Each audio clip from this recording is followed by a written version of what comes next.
여러분 안녕하십니까? 시사쇼 이것이 정치다 김보건입니다.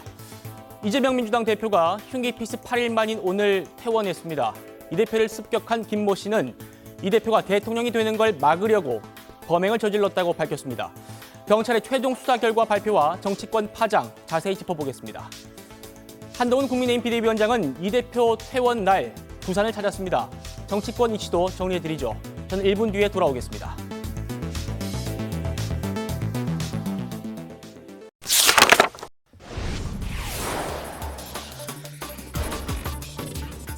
새해 벽두부터 대한민국을 떠들썩하게 했던 제1야당 대표 피습 사건 8일 만인 오늘 이재명 대표가 서울대병원에서 퇴원했습니다. 잠시 뒤에 자세히 알아보고요. 먼저 경찰의 최종 수사 결과 발표 영상 먼저 보시겠습니다.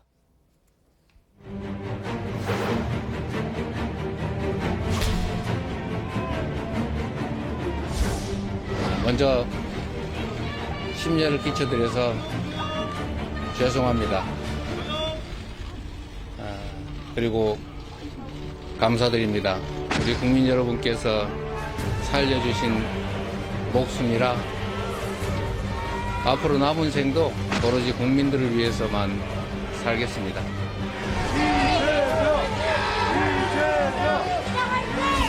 이재명 대표 오늘 퇴원인데 하실 말씀 있으실까요? 걱정을 끼쳤습니다. 미안합니다.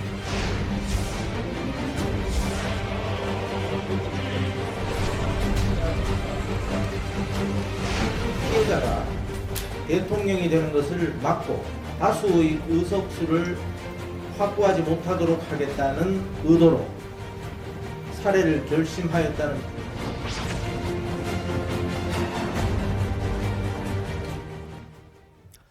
자, 부산경찰청 오늘 종합수사 결과 발표했는데요. 먼저 피의자의 범행 동기와 관련 부분 들어보시죠.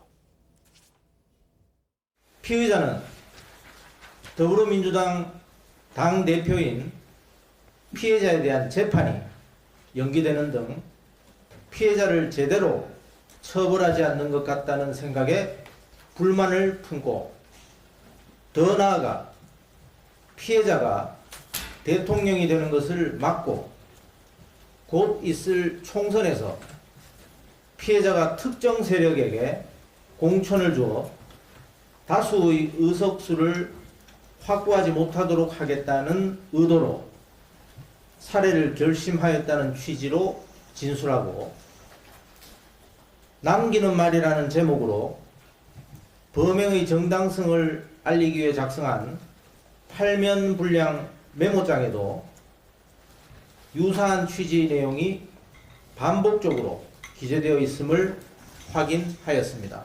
피의자의 주관적인 정치적 신념이 극단적 범행으로 이어졌다고 분석됩니다. 자, 방금 들으신 내용 그리고 경찰이 일부 공개한 이 피의자의 변명문 내용 저희가 다시 한번 정리해 드리겠습니다. 보실까요? 자, 부산경찰청은 이렇게 브리핑했습니다. 피의자 김 씨는 이재명 대표의 재판이 연기되는 등 제대로 처벌받지 않는데 불만을 품었다.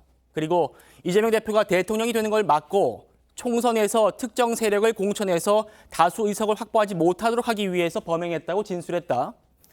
그리고 피의자의 주관적인 정치적 신념이 범행으로 이어졌다. 이렇게 분석했습니다. 다음 보실까요? 자, 경찰이 정리한 피의자의 변명문 내용 요지입니다. 전문 내용은 아니고요.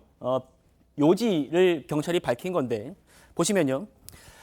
이재명 대표가 대통령이 되고 나라가 좌파 세력에 넘어갈 것을 저지하려 한다. 이런 내용이 변명문에 담겨 있다고 합니다. 이현정 위원님. 네. 그러니까 일단 우리 수사 당국이 밝힌 거는 한 개인의 잘못된 정치 신념이 동기였다. 이렇게 분석을 하고 있습니다. 그렇죠. 그러니까 이재명 대표에 대한 아주 극단적인 거부감 이런 것들이 이제 아마 범행의 어떤 동기가 된 것 같습니다. 근데 이 범인 김모 씨 같은 경우는 지금 아직 뭐 공적으로 밝히지는 않았습니다만은 예전에 이제 새누리당이나 이쪽에 이제 이 당의 당적을 갖고 있다가 지난해 3월인가요?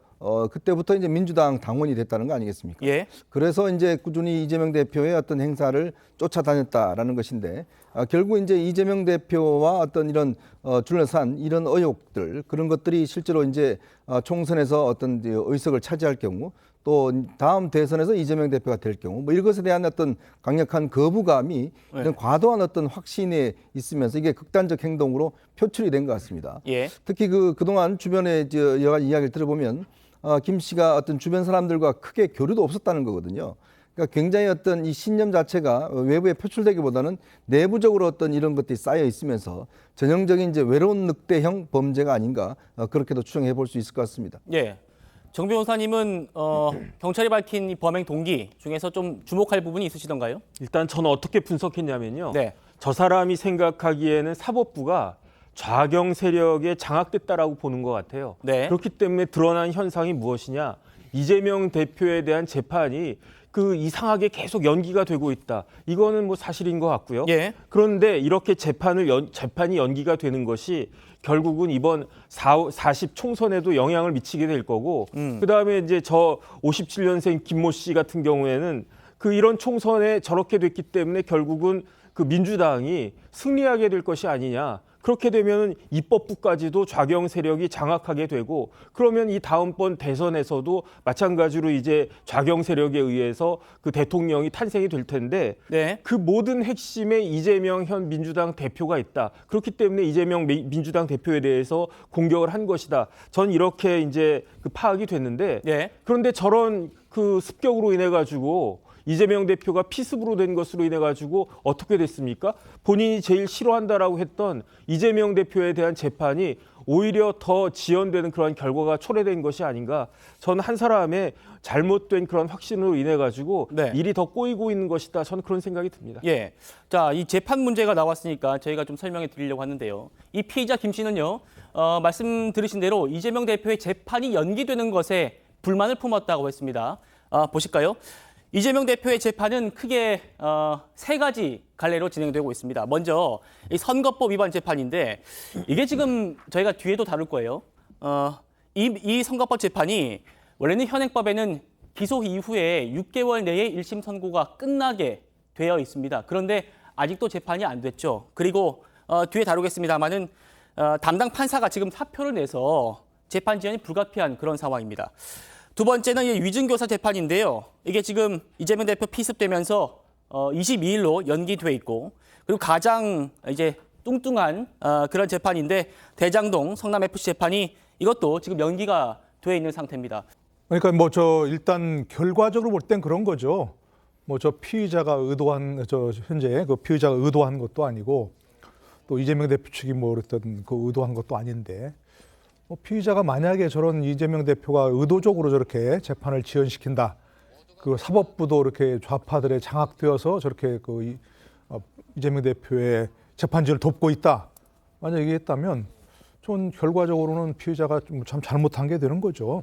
근데 문제는 저는 저 문제를 보면서 재판이 불가피하다고 보여지는데, 일단 1월 8일 날 예정됐던 첫 공판을 22일로 그 재판부가 직권으로 연기했다는 거 아니겠습니까? 근데 저는 저거 보면서 약간 저분은 좀 문제가 있다고 보여집니다. 예. 1월 2일 날 피습됐잖아요. 그리고 2일 날 오후에 이제 수술을 했고, 그 중환자실에 있다가 1월 3일 날 5시에 일반 병실로 이동했습니다. 근데 중앙지법에서 기자들에게 5시 58분에 문자를 보냈다는 거예요. 네. 직권으로 저렇게 1월 8일 공판을 20일로 연기했다고. 그런데 당사자들 관련된 다른 사람들 얘기 들어보면 저거를 그 변호사나 이재명 대표 측에서 요구하지 않았다는 것이거든요. 신청하지 않았다는 거예요. 예. 물론 그런 거 신청하거나 재판을 생각할 겨를조차 없었겠죠. 그런데 이상하잖아요. 아니 그 판사는, 저 재판부는 어떻게 이재명 대표의 상태를 알고 1월 4일이면 5일 후인데 8일 날 재판에 출석하지 못할 것이라는 걸 어떻게 알고 연기를 했죠? 당사자 신청하지도 않았는데, 정익진 변호사는 너무 잘 아시겠지만 일반적으로 당사자가 재판에 출석해서 진단서를 제시하고 이러이러한 사유 때문에 재판 불출석하겠습니다. 출석할 수 없습니다. 연기해 주세요라고 해야 인정해 주는 것이고요. 아니면 조금 며칠 전이라도, 그 전날이라도 당사자가 진단서를 첨부해서 신청을 해야 되거든요. 그리고 변호사를 많이 얘기 들어보면 그 경우에도 굉장히 까다롭게 인정한다는 거예요. 네네. 까다롭게. 그런데 어떻게 판사가 언론 보도만 보고서 미리 이렇게 직권으로 인정해 주냐고요. 예. 저 부분은 저는 그 좀 현재 이 사건의 피의자가 걱정하는 것처럼 판사들이 야당 대표니까 우리나라 대한민국 의전 서열 8위의 그런 분이니까 알아서 저렇게 모신 거 아닌가. 그래서 저는 너무나 저건 무리한 그런 직권 길 변경이라고 이렇게 생각합니다. 예. 뭐 그런 불만이 있을 수 있지만 그런 불만이 있다고 해서 이 지금 피의자의 행동이 정당화되는 건 아닐 겁니다. 장희찬 최고님. 그러니까 결국에는 어쨌든 이재명 대표 측에서든 이재명 대표 재판 진행을 보면 뭔가 좀 더디게 진행된 면은 분명히 있다. 이렇게 좀 봐야 될까요? 그럼요. 저는 일단 저 피의자를 두둔할 생각은 전혀 없습니다. 거듭 강조하지만 하면 안 되는 일이었고 이재명 대표의 쾌유를 바랍니다. 그러나 이 사법부의 재판 지연에 대해서 이런 굉장한 국민적 불신과 분노가 있다는 것은 사법부 스스로 돌아보고 반성을 해야 돼요. 노동희 교수님이 잘 지적해 주셨지만 대체 어느 재판부가 피의자가 신청하지도 않았는데 알아서 이 사람 아프네? 입원했네? 우리가 재판 2주 연기해 줄게요. 이렇게 친절한 재판부가 어디에 또 있습니까? 일단 변호인의 재판 연기 신청서를 받아보고 건강 상태나 이런 전문가의 소견을 받아보고 확인해서 결정을 해야죠. 예. 뭐 저는 재판 받을 일도 없고 재판 간 것도 없습니다만 제가 아프면 알아서 그렇게 연기해 주나요? 일반 국민들이 아프고 입원하면 그걸 재판부가 알고 연기해 주나요? 이재명 대표는 물론 기사야 많이 났습니다만 그것만으로 알아서 이렇게 재판을 연기해 주는 것, 재판 지연에 사법부가 동조하면서 또 다른 특권을 만들어주고 있는 거 아니냐.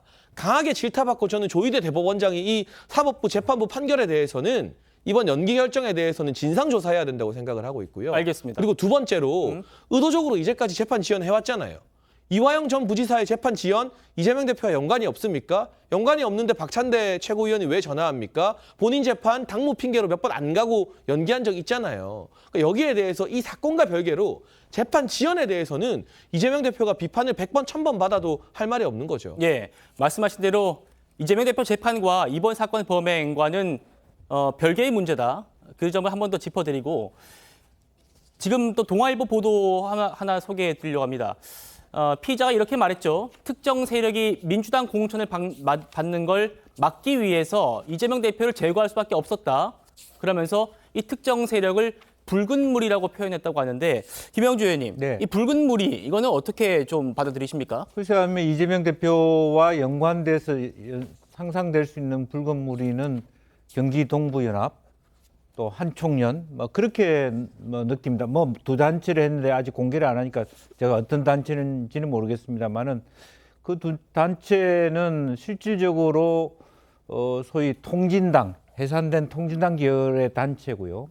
또 그 단체 속에서 지금 정진상 씨나 김민희 씨 같은 분은, 김현진 씨 같은 분은 그 단체에 속해 있고, 네. 그렇기 때문에 실제적으로 특히 이제 한총련은 강의원, 그다음에 정의찬 이런 분들이 지금 이제 정의찬 씨는 뭐 즉격 판정을 했다가 번복이 됐고 강의원 씨는 아직까지 존재하고 있는 부분인데 예. 이제 이런 분들이 소위 어떤 그 지금 피해자 입장에서는 종북 세력이다. 그분들이 지난 이재명 대표가 성남시장 때부터 인수위의 위원장 김미 뭐 그 등등을 해서 이재명 시장 측근에 쌓여 있어 왔고 그 시기가 벌써 한 10여 년이 되어 왔기 때문에 자연스럽게 민주당으로 스며들고 있다.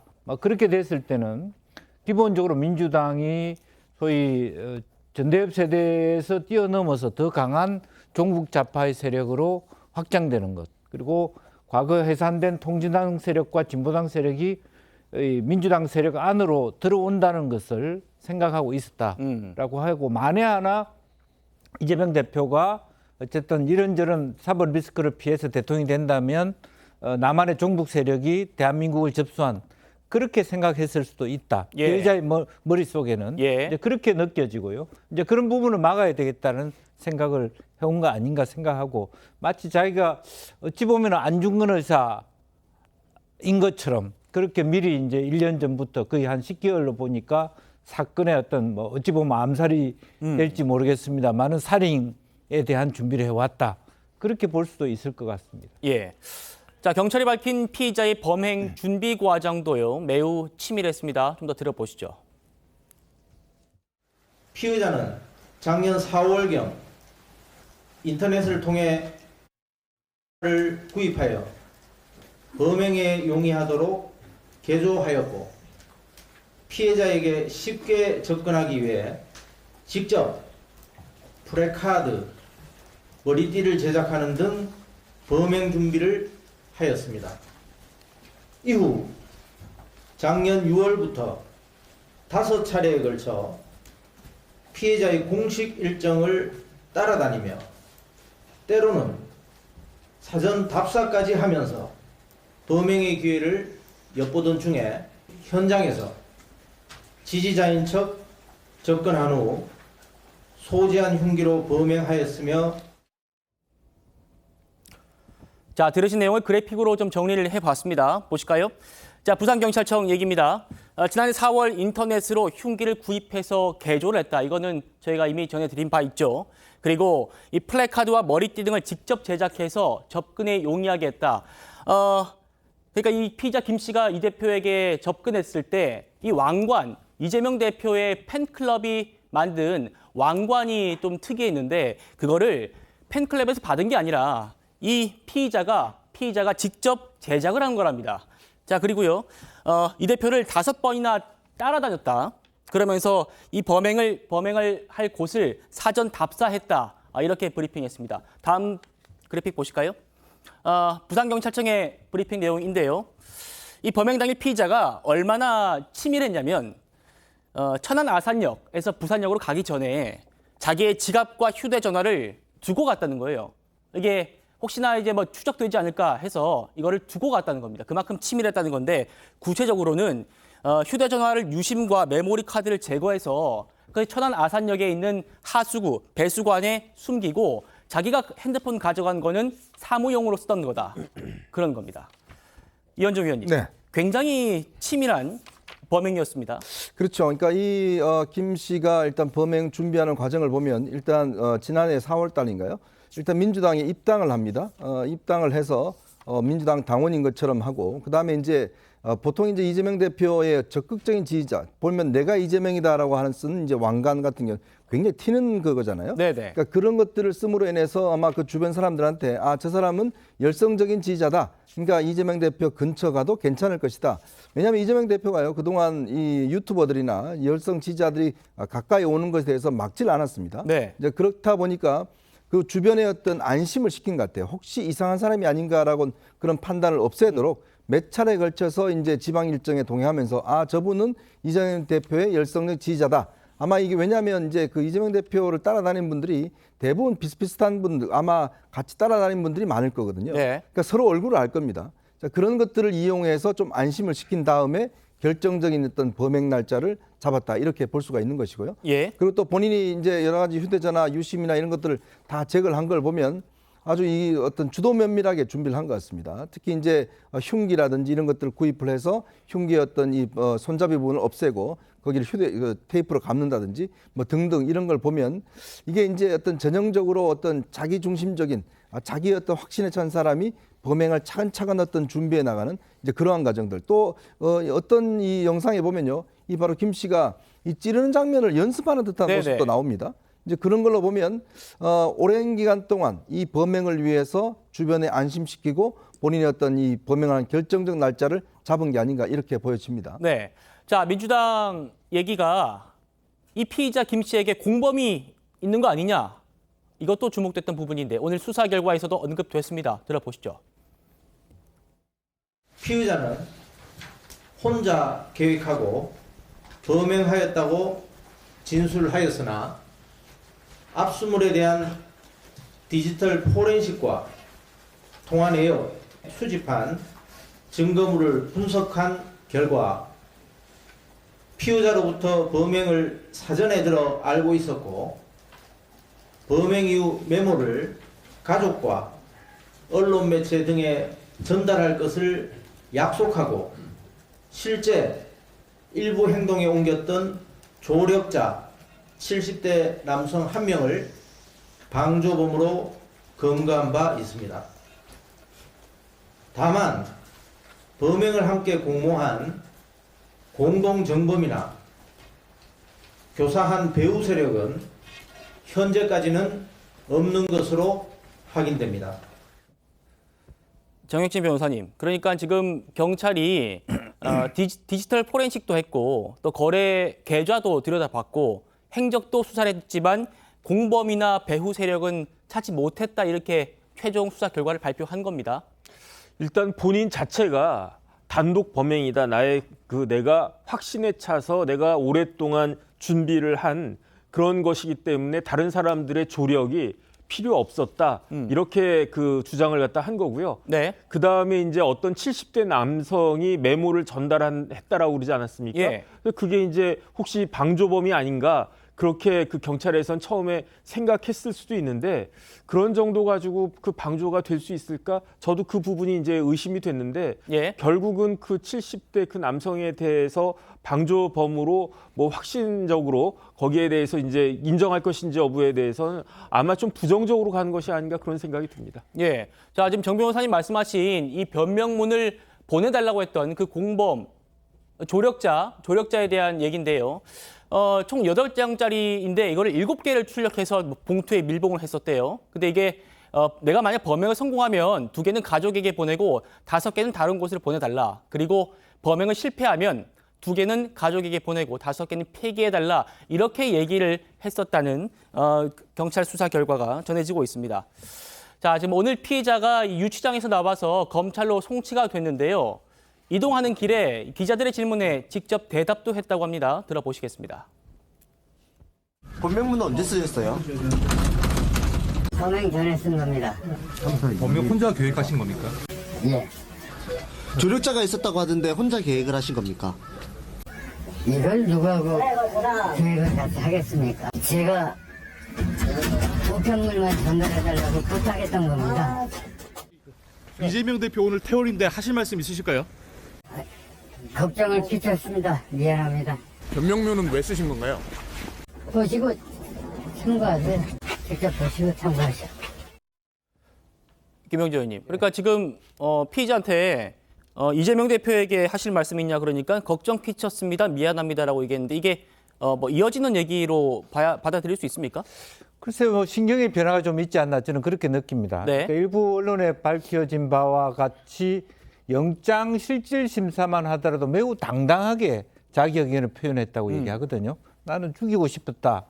내 단독 범행이다.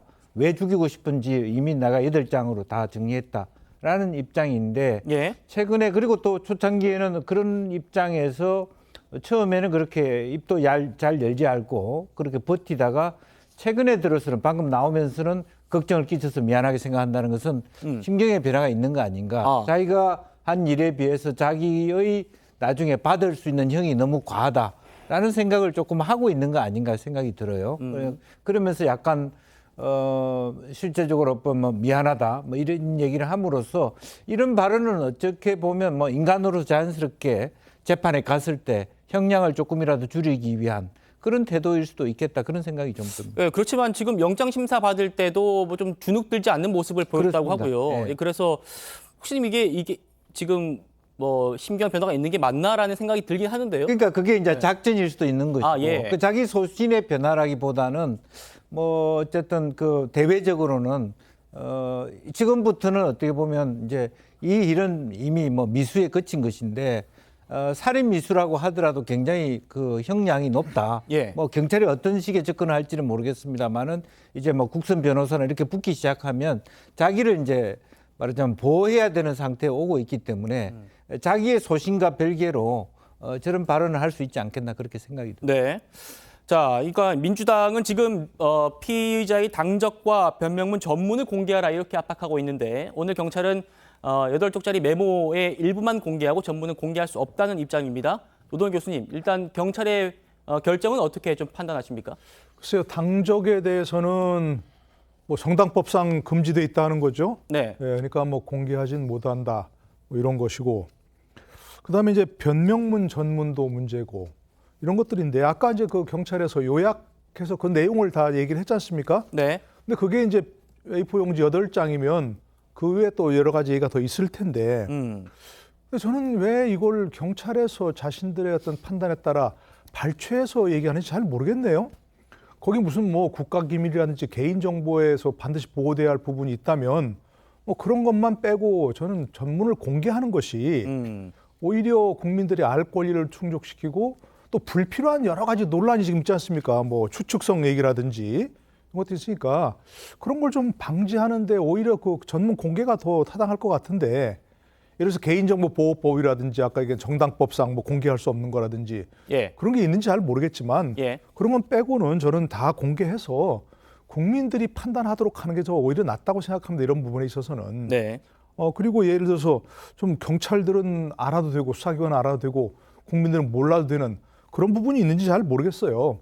왜 이런 데서 꼭 경찰이나 수사기관은 국민들이 마치 어른이 보호해야 할 미성년자 취급을 하는지 국민들을 그건 정말 이해하기 어려운 그런 부분입니다. 예. 이런 것에서 무슨 대단한 그런 문제가 있지 않은 이상은 저는 그대로 공개해서 뭐 정말 국민들이 제대로 판단하고 그걸 읽어보고 이 사람 정말로 좀 황당무계한 그런 생각을 가진 사람이구나라고 판단하든지 아니면 그 사람과 뭐 동조하든지 아닌지 뭐 그 사람 지금 얘기한 경찰들이 얘기한 것만 하더라도 예. 그런 동기에 대해서 뭐 동의할 수 없는 부분이 너무 많으니까 그런 것들은 좀 국민들이 직접 읽어보고 판단하는 할 수 있도록 하는 그런 게 필요하지 않을까 싶은데 왜 굳이 공개하지 않는지 오히려 여러 가지 추측성 보도를 낳는 그런 일이라고 생각합니다. 네, 정 변호사님. 그러니까 지금 저희가 계속 보도해드리고 있습니다만 오늘 경찰의 최종 브리핑을 보면은 계획 범죄에 이미 매우 뚜렷해 보이고 또 살인 미수 혐의를 적용한다고 하면은 형량은 어느 정도로 예상하시나요? 일단 형법에는 살인 같은 경우에는 5년 이상 사형까지 이제 처단할 수 있도록 되어 있는데 그런데 그 판사들이 보는 거는요. 형법 규정도 보겠지만 네. 대법원의 양형 기준이 있거든요. 그 양형 기준 제가 찾아봤더니 이런 경우에는 비난 동기 살인에 해당할 수 있을 것 같고 네. 이런 경우에는 기본이 15년에서 20년으로 처단하도록 되어 있어요. 기본이 15년 이상이다. 예, 그런데 이제 가중 요소가 뭐냐면은 계획적 범행과 그다음에 이제 반성이 있느냐 없느냐인데 제 생각에 이제 계획적 범행은 이제 확실한 것 같고 그러니까 가중적 요소가 있지 않습니까?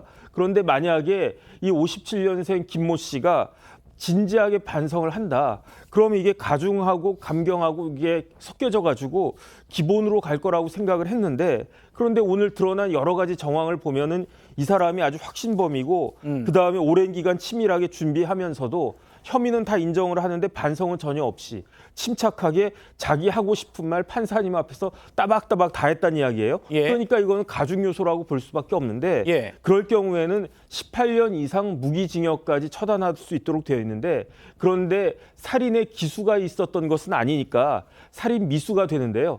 이 미수의 경우에는 하하는 3분의 1, 상하는 이제 3분의 2까지 되도록 되어 있는데 무기징역 같은 경우에는 20년이란 말이에요. 네. 그러니까 이걸 종합적으로 보니까 제 생각에는 처단형이 6년에서 20년 사이로 그 판사들이 그 처단형을 결정할 것 같은데 제 개인적인 생각으로는 한 10년에서 한 15년 사이가 나오지 않을까 저는 그런 생각이 듭니다. 예, 10년에서 15년 정도의 형량이 나오지 않을까 이렇게 정 변호사님은 예상해 주셨습니다. 자, 그런데요.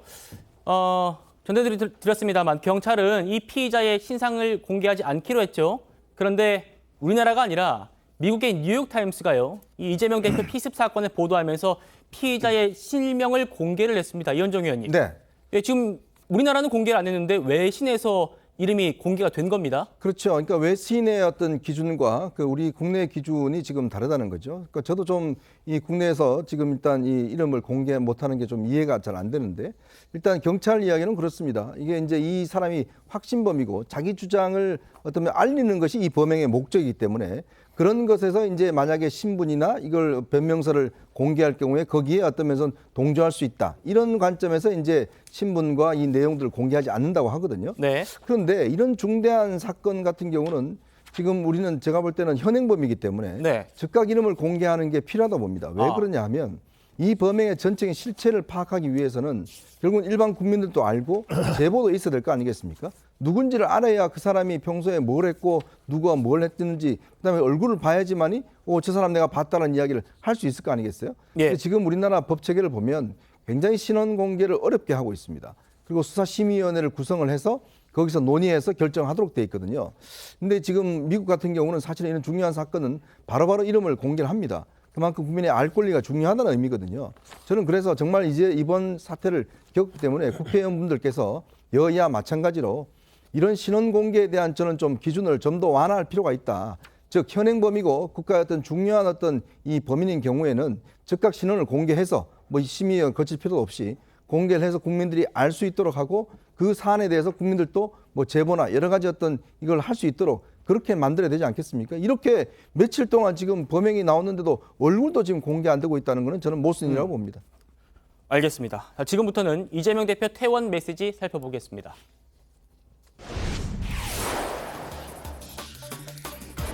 자, 민주당 이재명 대표가 흉기 습격당한 지 8일 만에 서울대병원에서 퇴원을 했습니다. 수술을 한 목 부위에 통증이 남아있는지 이따금씩 손을 갖다 대는 장면들이 있었지만 대체적으로는 많이 회복한 그런 모습이었습니다. 직접 한번 보시죠. 모두가 놀란 이번 사건이 증오의 정치, 대결의 정치를 끝내고 서로 존중하고 상생하는 제대로 된 정치로 복원하는 이정표가 되기를 진심으로 소망합니다. 상대를 죽여 없애야 하는 전쟁 같은 이 정치를 이제는 종식해야 합니다. 저부터 노력하겠습니다. 희망 있는 나라로 우리가 함께 갈 수 있다면 남은 제 목숨이 없어진들 뭐가 그리 아깝겠습니까? 자, 이 대표 메시지 저희가 구체적으로 살펴볼 텐데 일단은 지금 국민 여러분이 살려주신 목숨이고 앞으로 남은 생도 오로지 국민을 위해서만 살겠다 이렇게 얘기하면서요. 이번 사건의 원인을 증오의 정치, 대결의 정치에서 찾았습니다. 장채곤님 어떻게 들으셨습니까? 일단 공식적으로 이재명 대표의 첫 번째 메시지가 이건 아니죠. 우리 국민들이 본 첫 번째 메시지는 근태기는요. 아닙니까? 예. 그건 좀 뒤에 다룰 예정입니다. 그게 첫 메시지로 국민들이 인식하고 있다라는 말씀을 드리고요. 이재명 대표의 쾌유를 기원합니다. 그리고 거듭 말하지만 이런 일이 다시 있어서는 안 돼요. 양측의 증오가 너무 심각해지고 있다는 것 역시도 공감을 하고 우리가 이를 위한 대안을 모색해야 됩니다. 하지만 이 사건에 대해서 안타까움 표명하는 것과는 별개로 이재명 대표야말로 이제까지 증오의 정치로 본인의 몸집을 불려온 사람 아닙니까? 지금은 개딸이라고 하지만 과거 성남시장 시절에 이재명 대표 팬덤을 부르는 호칭이 손가혁이었습니다. 손가락 혁명군이라고. 이 손가혁이 그 당시에 문재인 전 대통령 팬덤도 있었습니다만 가장 극단적이고 공격적인 언행을 하는 팬덤으로 유명했어요. 그래서 오죽하면 나중에 이재명 대표가 손가혁을 해체한다고 해체 선언까지 할 정도였어요. 근데 그때의 손가혁이 지금 개딸이 되고 제명인의 마을이 됐잖아요. 그 제명인의 마을에 쏟아지는 온갖 혐오적인 표현과 증오로 가득 찬 게시물. 그런 거 보고 있으면서도 이재명 대표가 개딸 해체 선언합니까? 이번에 탈당한 원칙과 상식이나 비명계가 뭐 대단한 거 요구한 게 아니에요. 통합비대위 이전에는 제명인의 마을이라도 좀 탈퇴해라. 그 뭐 하는 거냐, 당대표 대선 주자가. 그 팬덤 팬카페 들어가서 이장 노릇하고 있는 게 탈퇴 안 했잖아요. 결국 이 팬덤을 통한 잘못된 증오의 정치에 기승해서 몸집을 불려오고 이득을 누린 사람이 이재명 대표이기 때문에 이 피습에 대한 안타까움, 쾌유를 비는 제 진심 어린 마음과는 별개로 이 증오의 정치를 만드는 한 축에 이재명 대표가 있었다는 뼈저린 자성과 이제라도 제명인의 마을에서 탈퇴하고 이 강성 팬덤 증오 정치 우리가 없애자, 대안을 먼저 제시하는 그런 좀 지도자다운 모습을 보고 싶습니다. 노동훈 교수님, 장최곤님이 굉장히 신랄하게 말씀하셨기 때문에 반론을 좀 드려야 될 것 같습니다. 그래서 제가 뭐 반론을 해야 될 위치는 있지 않지만 일단 뭐 이재명 대표가 저렇게 일단 뭐 쾌유한 것 같으니까요. 완벽하지는 않겠지만 뭐 다행이라고 생각합니다. 너 좀 뭐 아까 상처를 잡고 이렇게 만지는 모습이 포착되고 그랬는데 좀 더 쾌유를 했으면 참 좋겠습니다. 깨끗하게. 일단은 저는 이재명 대표의 말 100% 동의합니다. 저런 증오의 정치, 대결 정치, 극단적 진영 정치, 극단적 대결 정치 이런 게 정말로 저는 종식돼야 한다는 그 말에 100% 동의합니다. 100% 동의하는데 그러니까 기본적으로 뭐 어떻게 모르겠어요. 뭐 누가 먼저 그걸 해야 되는 건지 닭이 먼저냐 달걀이 먼저냐 하는 거는 뭐 지금 논란을 펼 필요는 없겠지만 기왕 이재명 대표가 저렇게 본인이 그런 얘기를 했고 또 본인이 앞장서겠다고 했지 않습니까? 그렇다면 저는 반론이 아니라 이재명 대표께서 정말로 뭔가 가시적인 성과를 보일 수 있는 그런 걸 해주면 좋지 않겠는가. 그러면 다른 사람들도 따라갈 수밖에 없는 것이고 그런 상황이 되지 않을까 싶습니다. 예. 한쪽에서 그런 어떤 가시적인 증오 정치를 끝내는 대결 정치를 끝내는 그런 행보를 보인다면 다른 사람들도 따라갈 수밖에 없는 상황 아니겠습니까? 국민들이 그걸 보고 정말 긍정적인 어떤 면에서의 경쟁이 되었구나 하는 걸 들 수 있도록 이재명 대표가 먼저 좀 앞장서주시면 좋지 않겠는가 하는 그런 생각을 합니다. 네, 알겠습니다. 자, 이재명 대표도 이 헬기 이송을 두고 의료계의 반발이 거셌다는 걸 잘 알고 있겠죠. 그래서 오늘 이 특혜 의혹, 헬기 이송 의혹에 대해서 어떤 입장을 낼지 관심이었는데요. 직접 들어보시죠. 그리고 각별하게 우리 부산 시민 여러분 생사가 갈리는 그 위급한 상황에서 적절하고도 신속한 응급 조치로 제 목숨을 구해주신 부산의 소방, 경찰, 그리고 부산대 의료진 여러분께 각별한 감사의 말씀을 전합니다. 그리고 수술부터 치료까지 최선을 다해주신 서울대병원 의료진 여러분께도 감사 말씀을 전합니다. 저희가 며칠 동안 이 이재명 대표가 지역 의료계를 무시했다. 이런 의료계의 이단 성명을 전해드렸는데요. 김 의원님, 네. 어떻게 들으셨습니까? 뭐 기본적으로는 뭐 저런 말씀이라도 하지 않으면 어떻게 그동안에 본인이 한 행동을 그래도 조그마한 퇴원할 때 저렇게 수많은 의료단체들의 어떤 저항과 문제 지적에 답할 수 있었겠습니까? 최소한의 저런 정도의 답은 해야 되고 또 이미 부산 민심도 그와 같은 본인의 어떤 사사로운 또 위기 상태였기 때문에 안정된 판단을 하지 못했다 하더라도 또 네. 그게 합리적 판단이었다 하더라도 결과적으로는 지역 의료를 마치 무시한 것처럼 보인 데 대한 송구하다는 말씀 또 부산 시민에 대한 말씀 전할 수 있어야 된다고 생각이 들고요. 또 네. 뭐 어렵사리 많은 논쟁 속에서도 뭐 수술을 잘 끝내준 서울대 의료진에게도 감사의 말씀을 전한 것 같습니다. 중요한 것은 지금 이 상태에서 결과적으로는 본인이 그동안에 지방 의료 체계의 강화를 주장한 데 대해서 또 어떤 그런 결과들에 대해서 당이나 본인이 직접적인 송구의 말씀을 하지 못하고 있다는 것도 지적하지 않을 수 없습니다. 네. 더군다나 실제 그런 의미로 한 것은 아니었지만 결과적으로는 본인 이재명 대표와 그 참모진들의 선택 자체가 지방 의료진과 공공 의료에 대한 강화를 했던 민주당의 입장과 대치된다는 점에 있어서는 민주당도 최소한의 그런 예의를 갖춰서 지방 의료인들에 대해서 제동한다는 말씀 정도는 해야 되지 않나 그렇게 생각이 듭니다. 예. 자, 지금까지 들으신 대로요. 오늘 이재명 대표가 퇴원 메시지를 냈습니다만 아까 이제 장해찬 최고 얘기했지만 사실 어제 그 첫 메시지랑이 나왔죠. 이재명 대표 최측근 인사로 꼽히는 현근택 민주연구원 부원장이 이 성희롱 논란을 받고 있는데 그걸 대처하는 상의하는 메시지가 먼저 공개되면서 논란이 크게 일었습니다. 다시 한번 좀 보실게요. 먼저 이 정성호 의원이 이렇게 얘기합니다. 부산 의료진들에게 감사 인사를 먼저 꼭 해야겠습니다. 이렇게 얘기하는데 근데 그 다음 답변이 이제 현근택은 어느 정도로 할까요? 라는 말이 나와서 이현종 의원님. 네. 이게 지금 맞느냐 순서가 맞느냐. 그러니까 정성호 의원은 이렇게 물었는데 갑자기 이재명 대표가 현근택 부원장 얘기를 했단 말이에요. 네. 그런데 알고 보니까 뭐 정성호 의원 얘기는 이 앞에 이제 현근택 부원장에 대한 얘기를 먼저 자기가 꺼냈다라는 얘기를 합니다. 좀 이 논란 어떻게 보십니까? 그러니까 저 문자, 텔레그램 문자는 결국 이재명 대표가 병상에서 한 거 아니겠습니까? 네. 그 병상에서 현근택 부위원장의 어떤 이 거취 문제를 걱정할 만큼 그만큼 중대했다는 거 아니겠습니까? 특히 현근택 지금 부원장 같은 경우는 지금 성남중원에서 출마를 준비 중이죠. 거기에 특히 이제 비명계 윤영찬 의원이 있는 지역구입니다. 자, 그런데 문제는 이게 지금 굉장히 심각한 성희롱 사건이었거든요. 그럼에도 불구하고 지금 이 문제를 저는 이 문자가 가진 의미가 첫 번째로는 일단 그동안 정성호 의원이 이재명 대표와 자주 연락도 하지 않는다. 뭐 이렇게 이야기했는데 네. 실질적으로 보면 굉장히 자주 연락을 하고 있구나. 그리고 굉장히 긴밀한 대화를 하고 있구나라는 것이 이제 하나 증명된 것 같고요. 예전에 이 권성동 의원이 대통령부터 뭐 따봉 이 문자를 받아서 논란이 됐듯이 이것도 저는 비슷한 어떤 과정이라 봅니다. 자, 거기에 또 지금 현근택 부위원장에 대한 문제는 그동안 이재명 대표는 항상 당에 이야기를 할 때 시스템이 있다. 우리 당은 시스템에서 굴러간다. 이런 이야기를 했거든요. 네. 자, 그러면 이 문제와 관련해서 먼저 해야 될 것은 뭡니까? 윤리위원회에서 감찰을 해서 사건관계를 파악을 하고 그다음에 징계 수위를 결정해야 될 거 아니겠습니까?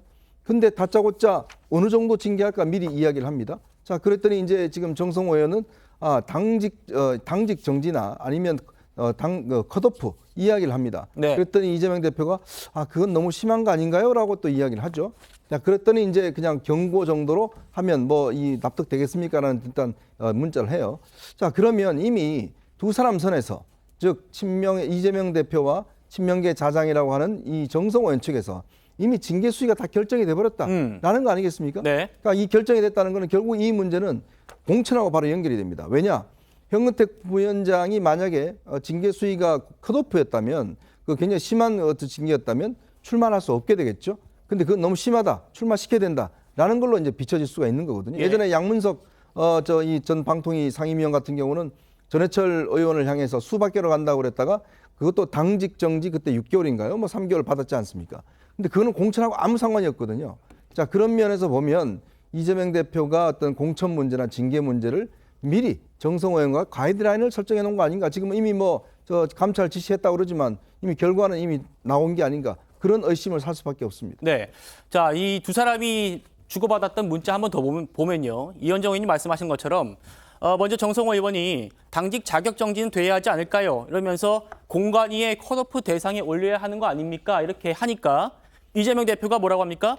너무 심한 거 아닐까요? 이렇게 얘기를 합니다. 자, 그런데 민주당 지도부는 이걸 그냥 단순하게 의견 수렴한 거라는 입장입니다. 들어보시겠습니다. 당직을 갖고 계시는 건 아닌 걸로 알고 있는데 가까운 사람들끼리 뭐 현안에 대해서 개인적인 의견을 주고받을 수 있다고 생각합니다. 당에서 중요한 의사결정 과정에서 공식적으로는 뭐 공적 채널을 통해서 결정되지만은 그 이전에 어떤 물밑 조율 내지는 비공식 그런 과정들을 그치거든요. 예. 특히 이제 중요한 문제일수록 그런 차원에서 이해하면은 이게 뭐 크게 이렇게 이게 좀 문제가 될까? 물론 건강을 회복한 당대표가 당무를 보는 거는 뭐 당연한 일일 수 있습니다. 그런데 민주당은 그동안 뭐라고 했습니까? 이재명 대표의 당무 복귀 시점은 미정이라고 했었거든요. 장 최고님, 민주당 입장 어떻게 들으셨습니까? 사실상 병상에서 당무를 보고 있었던 거잖아요. 그러니까 현근택 민주연구원 부원장의 성희롱 의혹 사건 굉장히 여파가 큰 사건이고 예. 어떤 수위로 징계할지 공천과 직접 연관되는 부분이기 때문에 매우 민감한 당무입니다. 이걸 친명계 자장인 정성호 의원과 논의했다는 것 자체가 당무 복귀인 건데 이제 와서 뭐 당무 복귀를 하니 많이 의료진과 상의하니 이게 앞뒤가 맞지 않는 것 같고요. 그리고 무엇보다 민주당이 얼마나 철저하게 이재명 대표 위주로 사당화되어 있는지를 드러낸 사건이죠. 민주당에는 윤리위 없습니까? 저희 당에는 윤리위가 있습니다만 이건 철저하게 독립기구로 운영되면서 당대표나 제가 최고위원일 때도 감히 윤리위원들과 접촉할 생각도 못했어요. 예. 혹여나 오해받을까 봐. 그런데 현근택 부원장의 이 성희롱 의혹에 대해서 독립적인 윤리위가 판단을 내려서 당직을 정지시킬지 뭐 엄중 경고를 할지 말지 정해야 되는데 이 텔레그램만 보면 이재명 대표가 친명 자장이랑 이야기해서 정지든 엄중 경고든 다 결정할 수 있는 것처럼 나와요. 예. 여기에 대해서 의견을 이재명 대표가 물어본 것 자체가 부적절해요. 왜냐? 윤리 결정은 철저하게 독립된 기구에서 해야 되는 거거든요. 이제 윤리위도 이재명 대표 마음대로 할 수 있고 이 같은 게 사실이라면 공관위 뭐하러 구성합니까? 그냥 이재명 대표가 공천 주고 싶은 사람 도장 찍어주세요. 공관위원들이 회의하는 게 무슨 의미가 있어요? 이재명 대표가 정성호 의원이랑 텔레그램 하면서 누구는 공천 줄까? 줘야 됩니다. 말아야 됩니다. 이러면 끝나는데 네. 당의 시스템이 완전히 무너지고 철저한 이재명 개인당이 됐다라는 걸 보여주기 때문에 현근택 부원장의 성희롱 의혹 여부보다 이 이재명 사당화의 증거가 드러났다는 게 저는 정치적으로 더 심각한 의미를 지닌다고 봅니다. 자, 이재명 대표 사당화의 증거다 이렇게 말씀하셨는데 민주당에서도 그런 얘기가 나왔습니다. 들어보시죠. 이게 진짜 황당한 일이죠. 징계에 대한 시스템 이런 것들이 분명히 존재하고 있음에도 불구하고 네. 측근의원과 당대표가 둘이서 증거에도 남을 문자 메시지를 통해 가지고 사당화의 완전 그 증거를 보여준 사례라고 보여집니다. 김영주 의원님. 지금 국민의힘뿐만 아니라 민주당 내에서도 물론 이제 비명계 탈당한 이원우 의원이긴 합니다만 사당화 얘기 나오는 거에 대해서는 어떻게 바라보십니까? 글쎄요, 지금 이 과정 자체를 본다라면 어쨌든 윤리심판원 자체가 독자적인 결정을 하지 못하고 있고 또 이런 어중들이 실제로 정성하고 논의되어진다면 그리고 밑에 이제 여러 가지 강조를 하고 있지 않습니까?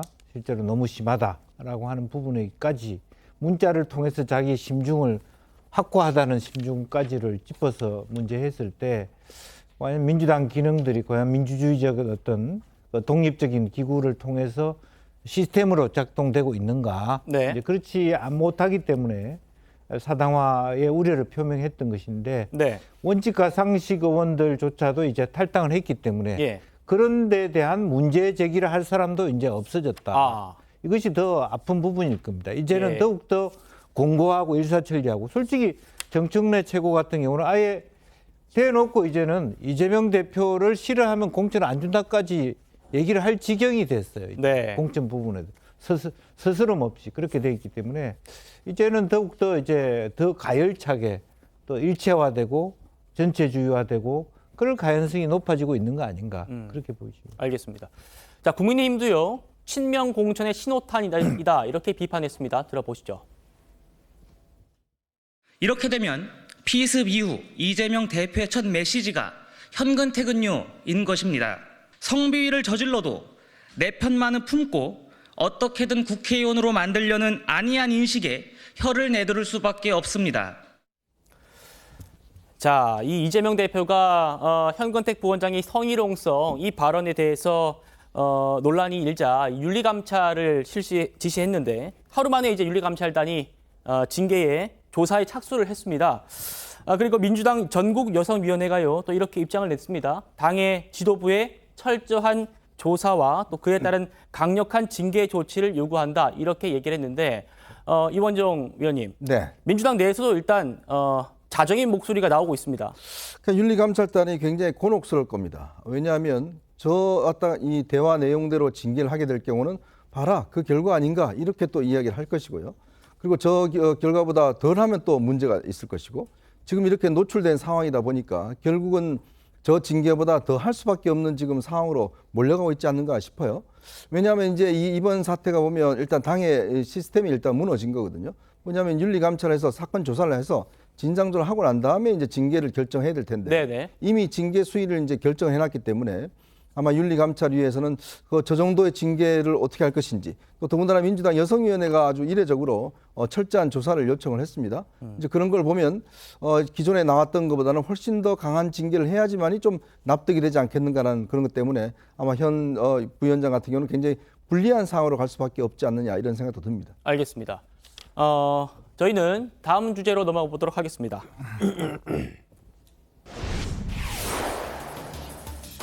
네, 이재명 대표가 습격을 당한 뒤에 부산대병원에서 서울대병원으로 옮겨지는 그 과정에서 새로운 사실이 추가로 드러나서 소개해드리려고 합니다. 이재명 대표 비서실장 천준호 의원이요. 당시 서울대병원 당직 교수한테 개인 휴대폰으로 직접 전원을 요청한 것이 확인된 겁니다. 일단 서울대 측과 부산대 측은 이재명 대표의 이선 과정에 대해서 어떻게 설명했었는지 다시 한번 먼저 들어보시겠습니다. 사건 당시에 이제 부산대 번역외상센터장과 당시에 서울대병원의 응급의료센터 당직 교수 그리고 외상센터 당직 교수와 연락이 돼서 이재명 대표님의 이송을 결정하였습니다. 그래서 우리는 부산대병원의 전원 요청을 받아들였고 가족들이나 뭐 당에서 그렇게 의논을 한 것 같은데 그렇게 서로 의논을 해서 우리 뭐 서울로 가서 하자는 식으로 그런 결정들은 본인이 하는 거니까 가족들하고 해. 자, 그래픽 한번 보시겠습니다. 그러니까 천준호 비서실장이 당시에 먼저 이 서울대병원의 당직 교수에게 전화를 했다는 거예요. 그러면서 지금 서울대병원에서 응급 환자를 수술할 수 있겠느냐.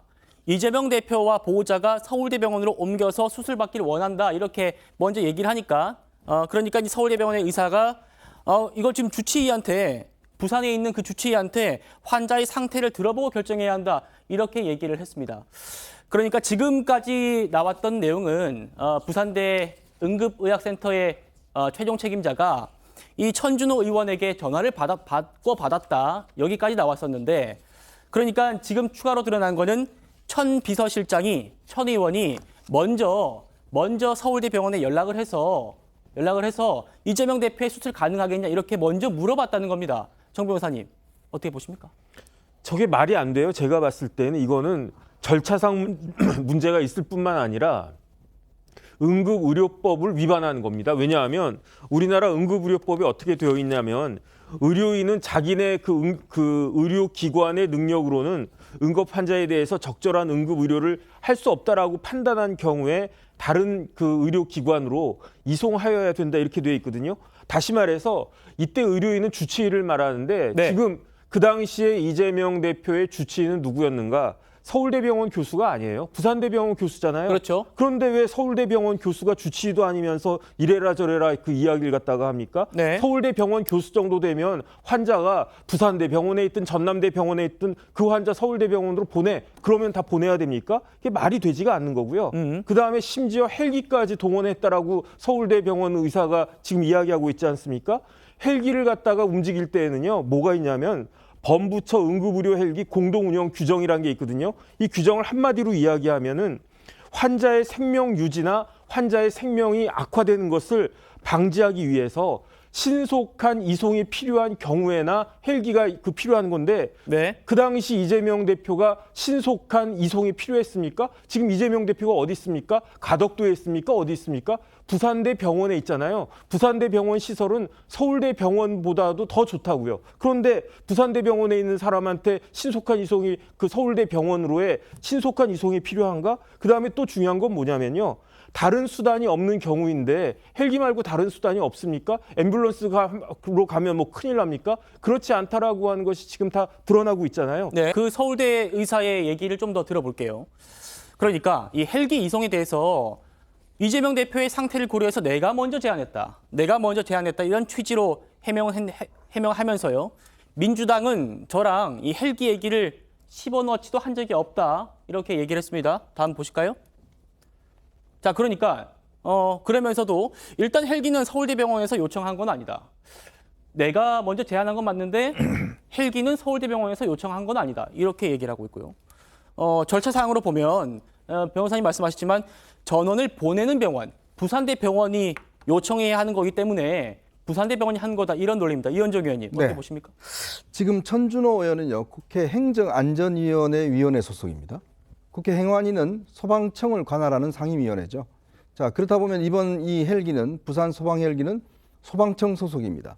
자, 그렇다면 예를 들어서 천준호 의원이 서울대 당직의사한테 전화를 하고 또 이동 수단을 헬기로 했다 그러면 혹여 이게 본인의 어떤 상임위원회 어떤 그런 이 지위를 이용을 해서 소방청에서 어떤 했는 것이 아닌지 그 부분도 확인할 필요가 있을 것 같아요. 예. 왜냐하면 지금 현재 고발이 진행돼서 지금 직권남용 등의 혐의로 수사가 이제 곧 진행될 거 아니겠습니까? 자, 그렇다면 당시에 행정안전위원이었던 지금 천준호 의원이 본인의 어떤 이 상임위원회 소속이었던 소방청의 헬기를 만약에 불렀다 그러면 이거는 청탁금지법 위반에 저는 소지가 있다고 보거든요. 아하. 왜냐하면 이거는 본인의 직접적 연결되는 거 아니겠습니까? 더군다나 지금 서울대병원 당직의사하고도 통화했다는데 이것 또한 지금 우리가 왜 김영란법을 만들었습니까? 자신의 지위와 권한을 이용해서 특혜를 받지 못하도록 하기 위해서 청탁을 못하도록 하기 위해서 한 거거든요. 네. 자, 그렇다면 이재명 대표도 똑같은 시민의 한 사람이라면 그 절차에 따라서 밟아야 되는데 바로 예를 들어서 서울대 당직의사한테 통화를 하고 서울대 당직 이쪽에 또 헬기를 요청했고 이 부산 소방 헬기는 처음으로 서울에 갔다는 거예요. 네. 딱 2대밖에 없습니다. 딱 2대밖에 없는 부산 소방 헬기가 자, 서울에 410km를 가서 갔다는 거는 그냥 소방청의 어떤 독자적인 결정에서 갔을 것인가 아니면 누구의 부탁이 있을 건지 이 부분도 저는 밝혀진다고 봅니다. 네. 자, 그러니까 말씀하신 대로 제가 통계를 보니까요. 최근 3년 동안 이 부산에 있는 소방 헬기가 병원과 병원간 이송에 사용된 횟수가 1년에 평균 한 4번 정도밖에 안 되는 걸로 조사가 되고 있습니다. 전 변호사님 말씀하신 대로 그중에서도 부산대 병원에서 환자를 다른 병원으로 헬기 이송한 전례는 전혀 한 번도 없었고요. 이재명 대표가 이번이 처음이라는 겁니다. 김영주 의원님. 네. 그러니까 지금 이현정 위원님 말씀하신 것처럼 천준호 의원이 행안위에 속해 있는 국회의원이고 혹시 이 지위를 이용해서 뭔가 청탁금지법 위반의 소지가 있는 거 아니냐 이런 문제 제기가 충분히 있을 수 있을 것 같거든요. 그렇습니다. 이제 그런 부분이 있기 때문에 결과적으로 최종의 책임을 누구한테 물을 것이냐. 특히나 이제 천준호 비서실장은 과거 서울시에 그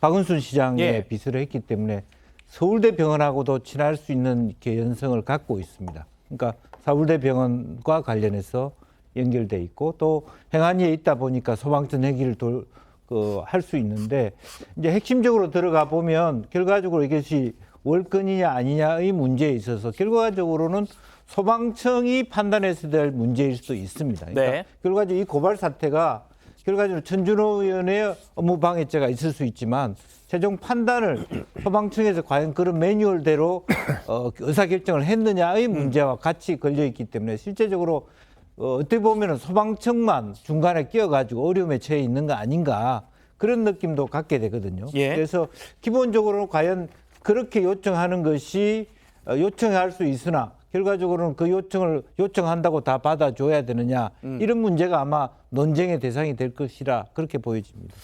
예, 자 국민의힘 한동훈 비대위원장은 오늘 이재명 대표의 퇴원 소식에 정치적인 음모론이나 비난보다는 더 나은 긴급 의료 체계를 만들기 위해서 노력하겠다 이렇게 강조했습니다. 들어보시죠. 이런 식의 테러는 민주주의의 적입니다. 이 상황을 어떻게 정치적으로 이용해 보려고 음모론을 제기하는 것은 더 안 되는 일입니다. 그리고 국민들께서 그런 것을 용납하시지도 않을 겁니다. 이런 응급 의료 체계와 긴급 의료 체계에서의 특혜라든가 여러 가지의 구멍들이라든가 이런 부분들을 국민들이 많이 보시고 분노하는 것 같아요. 저희는 이것으로 이재명 대표나 민주당을 비난하지 않고 앞으로 더 나은 체계를 갖추기 위한 정책을 만드는 데 집중하겠습니다. 한 위원장, 그러니까 이 대표 치료 과정에서 나왔던 그 논란들은 정쟁화하지 않겠다 이렇게 얘기를 한 거고요. 이재명 대표 오늘 퇴원했는데 당분간은 자택에 머물면서 치료를 이어갈 걸로 보입니다. 당무 복귀 시점, 이미 당무 복귀한 거 아니냐 이런 얘기도 나오고 있습니다만 아직 정확한 시점은 정해지지 않았습니다.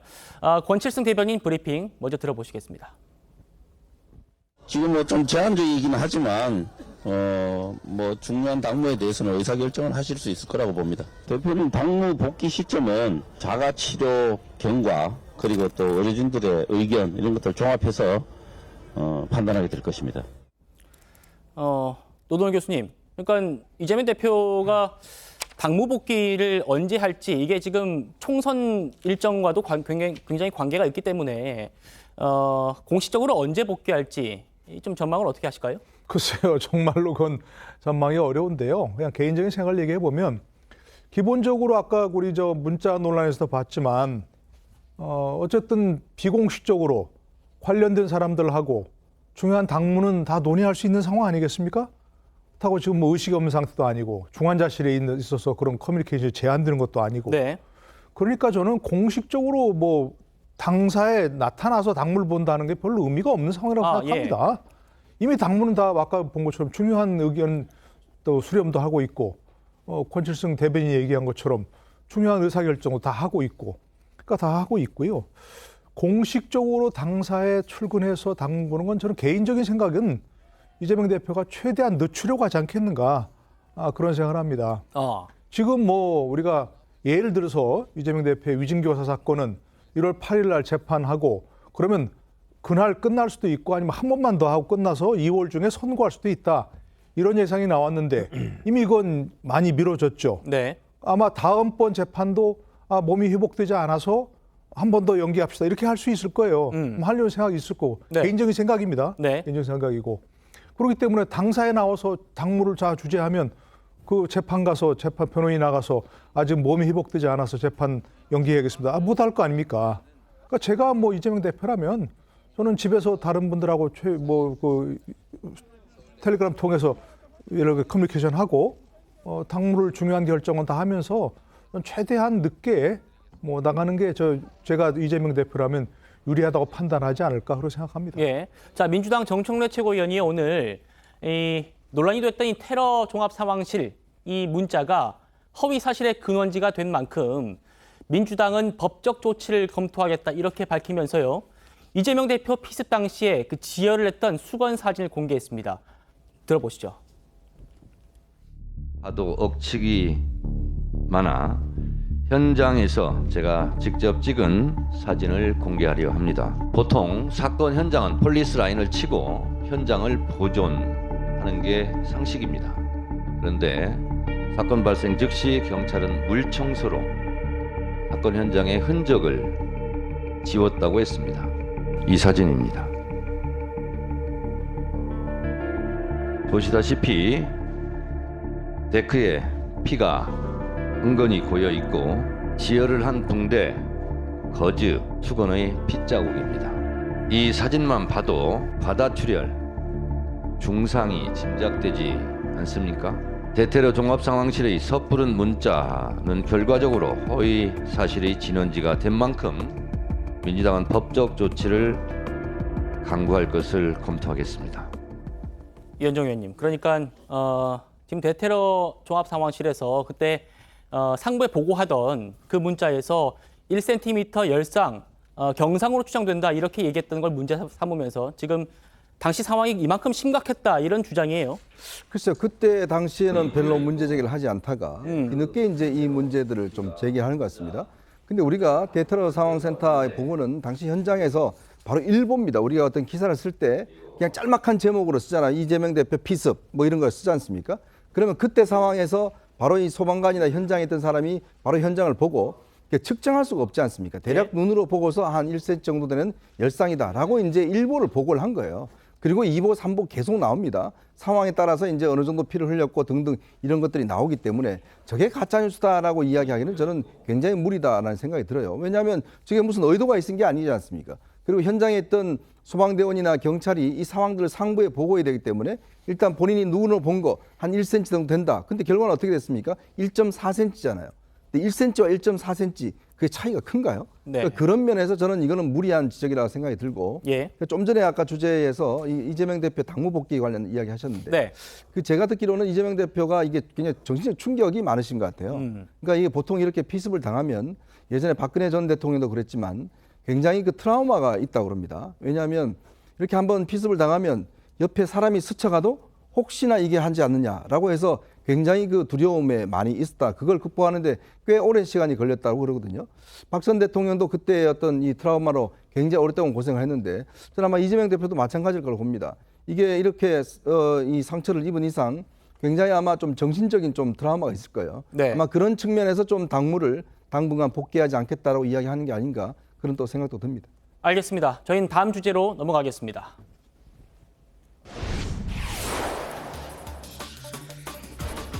이재명 대표의 이 선거법 위반 사건 재판장 서울중앙지법 강규태 부장판사가요 최근에 사표를 냈습니다. 그런데 이 사표 낸 걸 두고 법조계에서는 무책임한 처신이다 이런 비판이 제기되고 있습니다.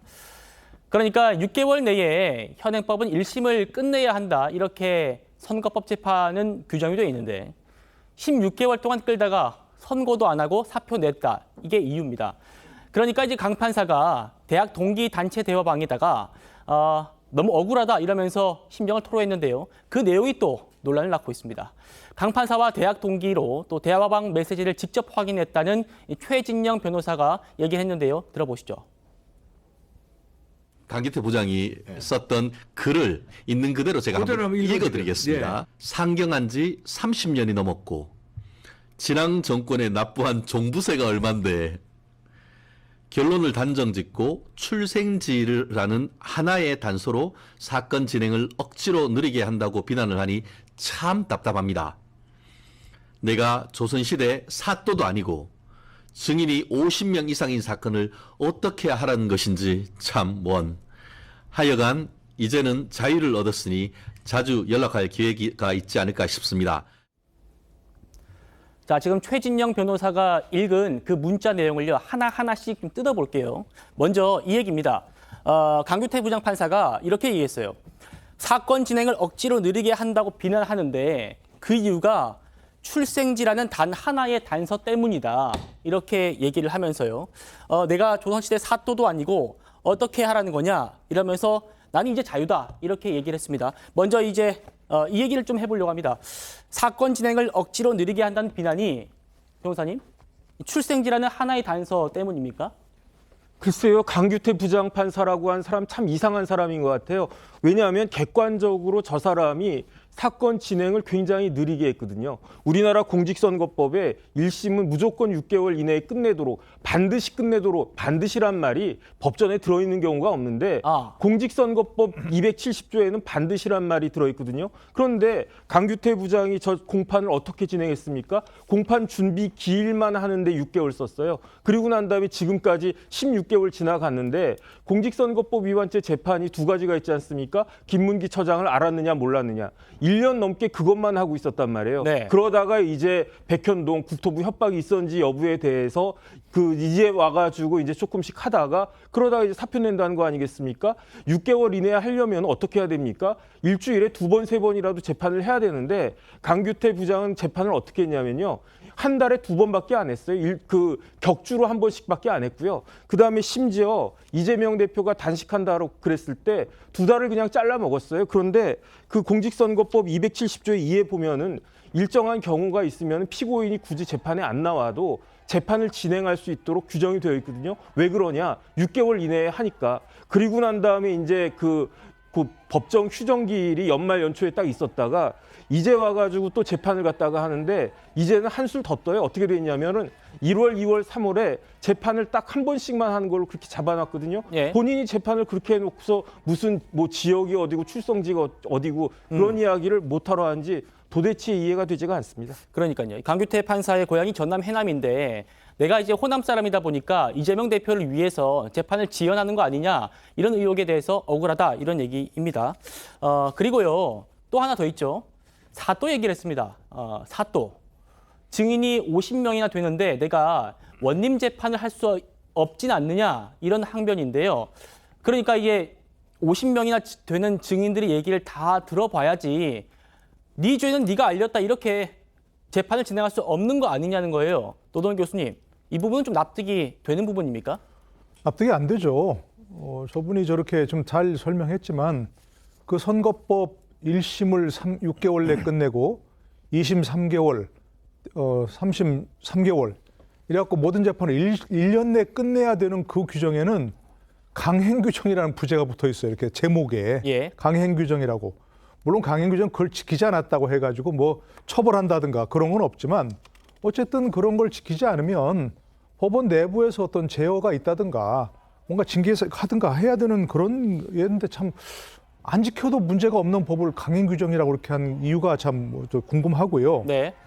재판부가 진행 과정에서 사실은 어떤 결론도 중요하지만 그 진행 과정에서 그 모든 증인들의 어떤 그 증언 과정이라든지 이런 걸 직접 지켜보는 게 굉장히 중요하거든요. 네. 아마 저분은 지금까지 진행하면서 이제 심증이 다 형성돼 있을 거예요. 이미 결론만 내려야 되는데 좀 잘 얘기했지만 너무 오래 끌었어요. 아니 도대체 저런 6개월 내 끝내라고 돼 있는데 공판 준비기일만 6개월 한다는 게 말이 되나요? 저런 공판 준비기일이 뭐 굉장히 그 어떤 쟁점이 복잡하다든가 이런 것은 공판 준비를 좀 소요될 수 있어요. 저런 공판 준비기일을 두 가지 아니에요. 김문기 씨 알았냐 몰랐냐 뭐 백현동 협박이냐 아니냐 네. 이것들. 그거 가지고서 공판 준비기를 한 번 하면 되고 쟁점 정리하는 건데 뭘 저렇게 오래 걸렸나요? 그러니까 사람들이 객관적으로 보기에 고향을 모르는 사람들도 저건 문제가 있다 저렇게 끄는 것은 이렇게 얘기할 수밖에 없는 거예요. 네. 그리고 선거법 재판할 때 보통 같은 경우는 빨리 진행해야 되니까 일주일에 2번도 하고 그런 경우 있습니다. 없는 게 아니에요. 일주일에 한 번도 아니고 2주에 한 번 했거든요. 그리고 저걸 지내면서 뭐 예를 들어서 단식하고 나서 이재명 대표가 또 여러 가지 당무 핑계를 이유로 해서 안 나오니까 오늘도 안 나오셨나요? 한숨 쉬었다는 거 아니에요. 그게 무슨 재판부입니까? 안 나온 사람이 당연히 불이익을 주고 단호하게 진행을 해야 되는 거죠. 예. 그러니까 그런 점을 가지고 얘기하는 거예요. 예. 그리고 지금 뭐 사또 재판, 원님 재판 누가 사또 재판 하라 그랬습니까? 법에 따라서 법대로 법을 지켜가면서 제대로 판결하라, 재판을 하라. 좀 그런 얘기였거든요. 거기다가 또 뭐 자유라면서요. 제가 그냥 개인적인 생각은 왜 저런 얘기를 하느냐 하면 그동안 다 재판해놓고 도저히 이제 미룰 수 없는 선고하는 단계가 가니까 선고를 피하려고 그만둔 거 아닌가. 사표를 던진 거 아닌가. 그러니까 이제는 나는 심적 부담에서 자유로워졌다. 이런 얘기 하는 거 아닌가 싶어요. 그 얘기도 좀 이따 할 거고요. 정 변호사님. 그러니까 네네. 검찰이 이 재판부에다가 이 강규태 부장판사에게 우리 이거 빨리 해야 되니까 일주일에 한 번 하자 이렇게 얘기했는데 그걸 받아들이지 않았다는 거예요. 그러니까 그게 원님 재판이란 이야기예요. 조금 전에 노동일 교수님이 재판이라고 하는 것은 아무리 판사라고 하더라도 법 규정을 갖다 지켜가면서 하는 게 그게 재판 아니겠습니까? 그걸 무시하는 재판이 어떤 재판이냐? 원님 재판이란 이야기인데 강규태 부장이 한 게 제가 봤을 때 원님 재판이란 이야기고 뭐 증인이 50명 어쩌고 저쩌고 하는데 아니 신청한다고 재판부가 증인을 다 받아줍니까? 증인은 판사가 심증을 형성하는데 필요한 만큼만 받아주는 게 그게 증인이에요. 그러니까 증인이 50명 다 받아주면 6개월 내에 재판 못 끝냈는데 아니 두세 명만 뭐 유동규나 누구나 이렇게 핵심적인 증인만 딱 받아가지고 의견 들어보면 사건이 확 파악이 되지 않겠습니까? 네. 그러니까 증인 두세 명만 받고 6개월 내에 끝냈으면 아무런 문제가 없는 거를 이렇게 질질 끄니까 문제가 되는 거고요. 제 생각에는 법관징계법에 보면은 판사가 법관이 자기의 그 업무를 소홀히 한 경우에는 징계하도록 되어 있어요. 제가 봤을 때 지금 강규태 부장이 낸 사표는 무엇을 위한 사표냐? 명예퇴직을 위한 사표거든요. 2월 19일 날 이제 명예퇴직한대요. 명예퇴직하면 뭐가 나옵니까? 명예퇴직금 나온단 말이에요. 제 생각에는 지금 옛날에 또 사례도 있거든요. 임성근 부장판사 그 사표 수리됐습니까? 탄핵한다고 사표 수리를 안 했었단 말이에요. 네. 김명수 재판 대법원장이. 대법원장이요. 마찬가지로 지금 조희대 대법원장님은 강규태 부장의 사표를 수리하지 말아야 되고 그리고 법관 징계법에 따라 가지고 일벌백계 징계를 갖다가 해야 지금 판사들이 지금 뭐 일부 판사들은 굉장히 업무를 해태하는 경우가 많이 있거든요. 이런 저 법원에 기강을 바로잡을 필요가 있다라고 저는 생각합니다. 예, 김영주 의원님. 네. 또 논란이 되는 부분이 마지막으로 나는 이제 자유다. 노동일 교수님 말씀 주셨습니다만 나는 이제 자유다. 이런 표현이 또 논란이 또 됩니다. 네. 어찌 보면 무책임의 극치죠. 이와 같은 전 국민이 관심 있게 보는 재판을 성실하게 하지 않으면서 마지막 단계에 이르러서 물론 본인의 이제 2년 기간을 채웠기 때문에 사실은 그대로라도 인사 이동의 대상이 되었습니다만은 처음부터 그걸 노리고 재판 준비 기회를 길게 했는지 모르겠습니다만은 그런 의미에서 마지막 말이라도 끝내 마무리를 짓고 옷을 벗지 못해서 아쉽다라든지 국민에게 미안하게 생각한다든지 그런 차원이 아니라 그냥 나는 그냥 자유고 그 자유롭다는 말에 대해서 우리나라 뭐라자면 법 체계가 어떤 페널티도 가할 수 없다라고 하는 부분이 굉장히 아쉽게 느껴져요. 지금이라도 사실은 여야가 지금 그 강 판사에 대해서는 저야말로 접근만 하더라도 탄핵을 해야 될 부분이 있다. 그렇게 생각이 들고요. 예. 그리고 실질적으로 특히 선거법 같은 거 6개월 안에 만약 끝낼 것을 6개월이 아니라 16개월까지 갔을 경우는 아무런 제재나 저렇게 해도 명예롭게 퇴직할 수 있고 퇴직금도 준다라면 국민이 어떻게 그것을 납득할 수 있겠습니까? 예. 그런 부분에 대해서 그야말로 어떤 판사라고 하는 우리 사회의 어떤 지위나 권위에 비해서 너무 자유롭게 저런 표현을 하는 게 아쉽게 생각합니다. 네. 법조계에서는 이제 사실상 총선 전에 선거는 어려워졌다. 이게 중론인 것 같습니다. 한동훈 비대위원장도요. 이 재판 지연 문제를 언급하면서 일부 국회의원들이 이 재판을 방탄수단으로 활용한다. 이렇게 비판하면서요. 앞으로 우리 국민의힘은 이렇게 하겠습니다. 이렇게 제안했습니다. 들어보시죠. 최근 일부 국회의원들이 재판을 의도적으로 지연시키면서 재판을 방탄의 수단으로 활용하는 사례가 많아지고 있고 국민들의 비판이 정말 뜨겁습니다. 그 기간이 지나고 유죄가 확정되어도 임기는 지나가고 할 건 다 하고 그리고 국민의 피 같은 세금으로 마련되는 세비는 그대로 다 받아갑니다. 국회의원이 재판을 지연시켜서 방탄으로 재판 지연을 악용하는 사례를 막겠습니다.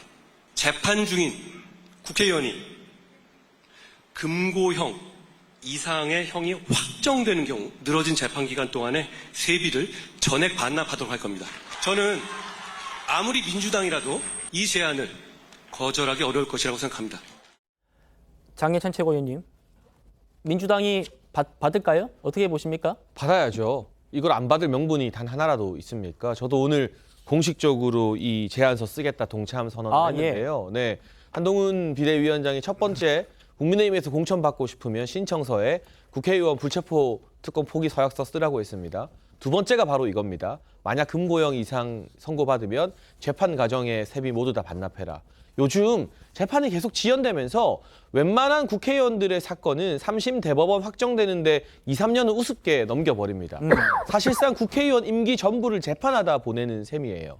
그런데 이 같은 제도 개선이 이루어지게 된다면 재판으로 의정활동에 소홀했던 사람들이 수억 원의 세비를 다시 국민들에게 돌려드려야 됩니다.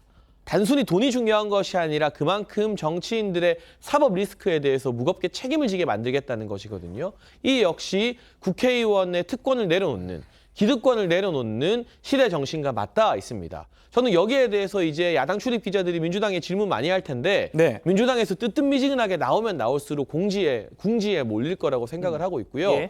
정치적으로는 한동훈 위원장의 수가 굉장히 높은 것 같아요. 저희 비대위 출범할 때 제가 굉장히 한동훈 위원장 세게 추천했었는데 정치 경험 없다고 우려했던 의원님들이 지금 좀 민망하실 것 같아요. 왜냐하면 이재명 대표의 이자도 건드리지 않고 이재명 대표나 또 민주당에서 이번에 의원직 박탈당한 최강욱 의원 재판 질질 끌다가 임기 다 채우고 의원직 박탈됐잖아요. 이런 분들을 아주 아프게 콕콕 겨냥하고 있거든요. 근데 이재명 대표 언급하면서 이재명 대표를 아프게 찌르는 건 중수의 일이라면 이거는 이름도 안 나왔는데 알아서 그런 해석을 만드는 거는 정치 고순할 수 있는 거 아닙니까? 그런 점에서 정무적으로도 대단히 훌륭한 한 수를 뒀다고 생각합니다. 알겠습니다. 지금부터는 한동훈 위원장의 일정 살펴보겠습니다.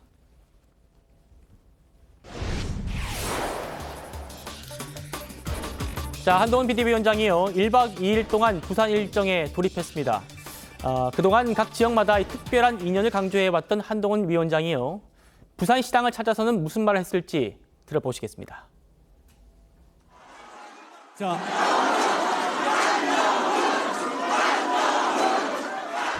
하나, 둘, 셋.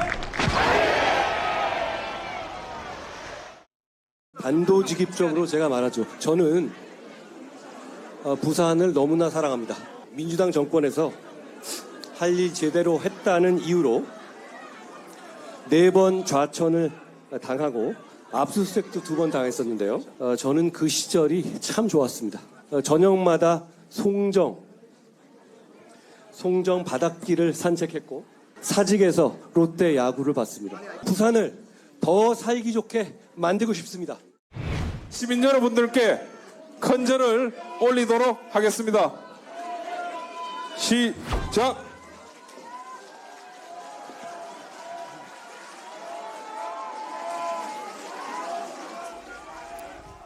자, 이원정 의원님 보셨습니다만 한동훈 위원장 혼자서 신발을 벗고 큰절도 하고요. 이런 모습 보였는데 어쨌든 뭐 한동훈 위원장이 지금 전국 순회할 때마다 지역마다 다른 메시지를 내고 있거든요. 근데 부산은 유배지 얘기를 한 것 같습니다. 그렇습니다. 뭐 앞으로 이제 좀 자녀를 정치인으로 키우고 싶은 분은 전국을 좀 돌아다니면서 살아야 될 것 같아요. 그래야 이제 이게 인연이 있는데 한동훈 장관이 이제 취임하면서부터 지역계의 어떤 이 특성과 자신을 뭔가 연결시키는 그러면서 공감대를 넓혀 나가는 그러한 화법을 쓰고 있죠. 대전은 역전의 도시다라는 거, 또 대구는 나의 정치 생명이 시작된 곳이다. 또 강원도 가서는 우리 아버지 어머니 고향이다라는 이야기를 했고 충북은 본인이 또 이 청주 한시지 않습니까? 또 그런 인연을 강조를 했고요. 또 이제 지금 이제 부산에 가서는 바로 이 조국 사태로 인해서 부산고검에 그때 좌천대가 있을 때입니다. 자, 그때 제가 기억나는 장면이 윤석열 당시 검찰총장이 이제 전국 검찰청 순회를 하면서 부산장시지검에 가서 한동훈 당시의 차장검사와 악수하는 장면이 있어요. 이제 그런 것들 등등 해서 즉 부산에 있으면서 본인이 즐겨갔던 뭐 곳이라든지 이런 것들을 이제 이야기를 하면 부산 시민들 입장에서는 굉장히 가까움, 친밀감을 느끼거든요. 그러니까 정치에서 중요한 것은 나와 다른 사람과의 관계, 이 관계를 뭐라도 하나 인연을 만드는 게 굉장히 중요합니다. 이게 참 정치인으로서는 굉장히 고수들만 할 수 있는 건데 한동훈 위원장이 처음부터 이렇게 돌면서 계속 전 지역을 자신의 어떤 연결고리를 만드는 거, 저는 이건 굉장히 효과가 있을 거로 봅니다. 그만큼 아마 이 정치의 어떤 본류를 이미 뭐 미리 예습을 한 게 아닌가 그런 생각도 들어요. 자, 국민의힘은 내일 부산에서요 처음으로 현장 비대위도 열고 민심의 구애를 할 예정입니다. 노동 교수님, 그러니까 이제 오늘이 이제 이재명 대표 앞서 보신 것처럼 퇴원 날이고 부산 민심이 조금 미묘하게 바뀌고 있다 이런 얘기가 나오는 시점이에요. 전략적 행보로 좀 볼 수 있겠습니다. 뭐 그런 것도 당연히 있겠죠. 지금 시점을 꼭 택한 것이 꼭 이재명 대표 사건을 계기로 해서 그랬다 이렇게 볼 수는 없겠지만 네. 어쨌든 한동훈 비대위원장의 저런 행보는 당연히 그런 어떤 허점을 노리는 그런 부분도 분명히 있을 겁니다. 그러나 그렇다 하더라도 그걸 너무 노골적으로 들으면 안 되는 거죠. 그죠? 아무리 뭐 남의 불행은 나의 행복이라는 게 정치권 얘기긴 하지만 그런 걸 통해서 이렇게 얘기는 안 되는 것이고 아까 한동훈 위원장 얘기한 것처럼 기본적으로 이런 사건도 결국 우리나라 응급의료 체계를 어떻게 더 다잡는 계기로 삼을 것인가 이런 좀 긍정적 메시지로 가야죠. 네. 여당도 사실 지금 부산 민심이 만만치 않지 않습니까? 엑스포 유치가 뭐 다 된 것처럼 얘기를 하다가 생각하다가 지금 실패하면서 부산 민심이 상당히 좀 악화된 그런 면도 분명히 있는 것이고요. 그렇기 때문에 부산에 어떤 우리가 어떤 기여를 할 것인가, 뭐 국민의힘이 국민 입장에서 어떤 기여를 할 것인가 하는 쪽으로 긍정적 공약을 내놓으면서 뭐 긍정적으로 접근하는 것이 바람직하다고 생각하고요. 민주당으로서 정말로 뼈아픈 그런 실수라고 생각합니다. 부산 민심을 다독일 수 있는 그런 좋은 찬스를 놓친 거죠. 기회를 놓친 거죠. 네. 아무래도 이재명 대표가 부산대병원에 입원했다가 거기서 잘 치료받고 오늘 부산대병원에서 퇴원했다면 그리고 그 메시지가 역시 부산대병원 정말 국내 최고의 외상센터입니다. 부산대병원 의료진이 감사합니다. 부산 시민의 성원에 감사합니다. 이랬다면 네. 부산이 얼마나 지금 민주당이 유리한 고지가 됐겠습니까? 네. 근데 그거 뼈아픈 실수죠.